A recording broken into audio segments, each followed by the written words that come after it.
Magandang araw ng Biyernes po mga bayang karerista. Magbibigay na po tayo ng tip, giya at impormasyon para sa araw na to, May 8, 2026. Tara!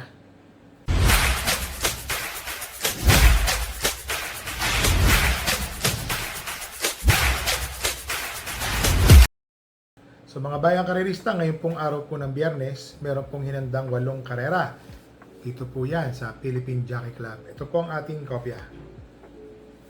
Salamat nga ho pala kay Speedform. Ang simula po ay sa ganap na alas 5:30 ng hapon. Race number 1, 3-year-old and above maiden race. Non-placers po ito, mga na hindi natin bang ng mga last 3 or 4 runs nila. First choice, entry number 5. Actually, sosolohin ko po yan. Declaration of Peace. Ang baba po. Buong nakababa. Alam ko may magandang tiyempo yan, malalakas lang yung mga nakakalaban. Para sa akin po, nakakalamang. Race 1, entry number 5, Declaration of Peace. 1 for the day po natin yan. Dito na tayo sa race number 2, rating 17 to 41 split, 1,200 meters, 10 runners. First choice, entry number 6, Figure It Out. RC Simasio, minus 2 kilograms. Yan po 51.5 bandala. Napakagaan po ng kanyang hinete. Tingin ko ho, nakakalamang po siya. Alam naman natin, fast track po dito sa Philippine Jockey Club. Pag nauna, nakakalayo agad. Second choice, couple entering 3 and 3A. Seychelles and 3A Shanghai Chic. Itong si Shanghai Chic galing sa panalo. Dramating kabayo. Tingin ko ho, kung mapapahirapan po si Figure It Out sa unahan, may panalo po itong si Shanghai Chic. Pansama po. So, dito po sa race number 2, first choice, entry number 6, Figure It Out. Second choice, couple entering 3 and 3A, Seychelles and 3A Shanghai Chic. Dito na tayo sa race number 3, rating 17 to 41 split, 1,200 meters, 7 runners. First choice, entry number 7, Popoy and Basha. Medyo gumanda-ganda po ang laban ni Popoy and Basha. Tingin ko malaki po ang panalo. Pwedeng tumutok lang sa nasa unahan. Second choice, entry number 4, Moderna. Itong si Moderna, consistent po na in the money or natitimbang po yung last 2 runs niya. Kung sakali yung mag-uumento, baka ho, maka-chamba, may panalo. Naglagay po ako ng third choice. Ito ho, baka mapabayaan or makalayag. Entry number 5. Excuse me ho. Quincy. Itong si Quincy, matuling kabayo. Pag napabayaan po ito, kaya pong tumapos ng karera. So, dito po sa race number 3, first choice, entry number 7, Popoy and Basha. Second choice, entry number 4, Moderna.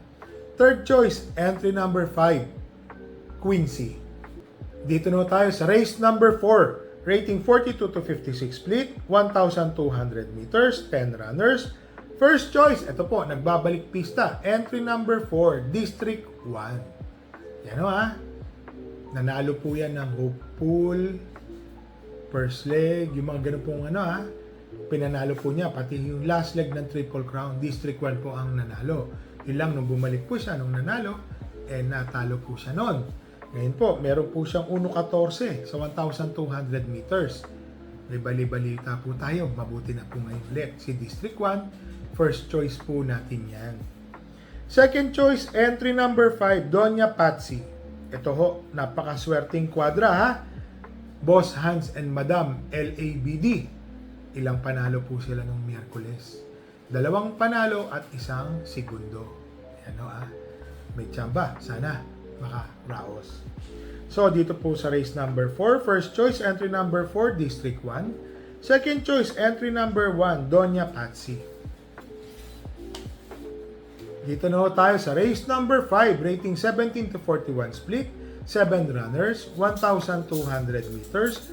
First choice, entry number 6, I Love Mati. Yan I Love Mati. Pwede po silang sundan agad niyan. Itong, alam ko si I Love Mati, meron po itong 1.15 sa same distance. Tingin ko may panalo po ito. Second choice, entry number 5, Heritage, RC Baldonido. Pansama rin po yung kabayo na yan. Recently, maganda ang pinapakita niyan. Third choice, entry number 1, Little Annie, RC Simasio. Minus 2 kilos. So, 52, ang gaan po ng dala. Nasigundo na po si Little Annie, mga bayang karerista. Baka ito na po yan. Simula na. Tingin ko may panalo rin po yan. So, dito po sa race number 5, first choice, entry number 6, I Love Bati. Second choice, entry number 5, Heritage. Third choice, entry number 1, Little Annie.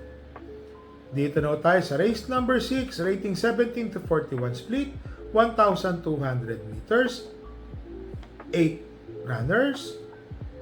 First choice, entry number 9, Yana Special. Yan. Alam niyo naman, nung Miyerkules, munti ko kabayo po ni Boss na Magno, dihado, siling labuyo, ang gustong talunin.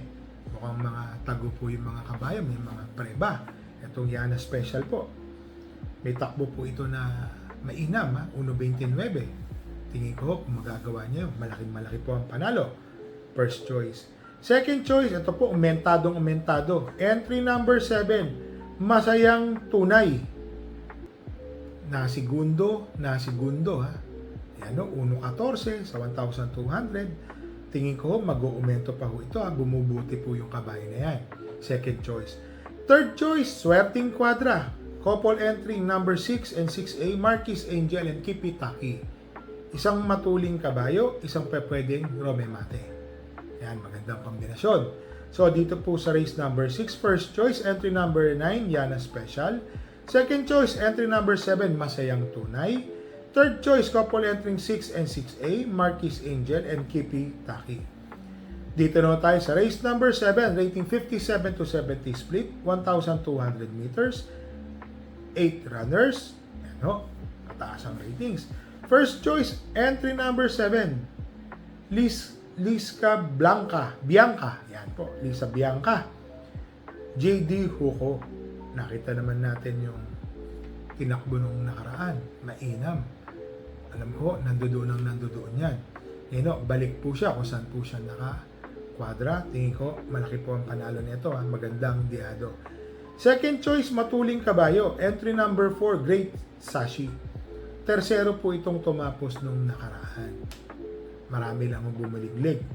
Tingin ko, kung makakauna po ito at hindi po mahabol ni Glorify sa ni Let Your Love Show, baka tumapos po ito ng karera.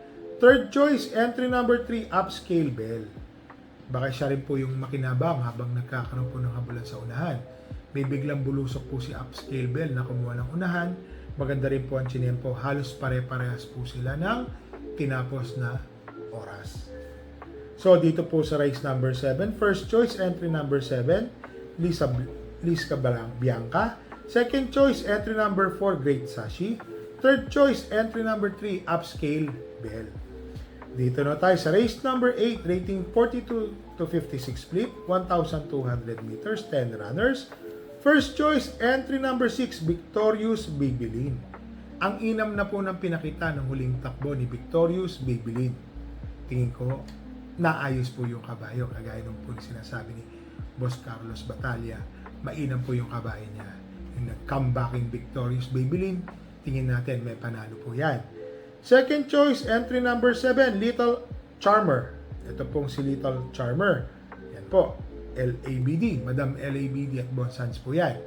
Tingin ko may tsamba po yan. Gumaganon po yan, bumibigla Baka mabigla po sila, magulat sila. Third choice, entry number 8, Borderline. Yan po, puro imported po ang pinili natin. Si Borderline, 1.25, 1.26, 1.13 sa 1.2. Sa 1.5, 25, 26. Nandun lang ang tiyempo niyan. So sa tingin ko, malaki pa rin ho ang panalo ni Borderline. So dito po sa race number 8, first choice, entry number 6, Victorious Babylin. Second choice, entry number 7, Little Charmer. Third choice, entry number 8, Borderline. So ngayong araw po ng Biyernes, wala po tayong kabayong naisali. Medyo mahirap po ngayon Masyadong mainit mga bayang karerista ha. Sobrang init. Marami pong nadidisgrasya. Sa mga bayang karerista ha, parati po namin kayong nire-remind. Bet small, win big. Bet big, lose big. Magdala po tayo ng payong at tubig na mainom. Sama na pa rin po natin yung ating mga face mask. Ha? Happy racing po sa inyong lahat and stay safe po.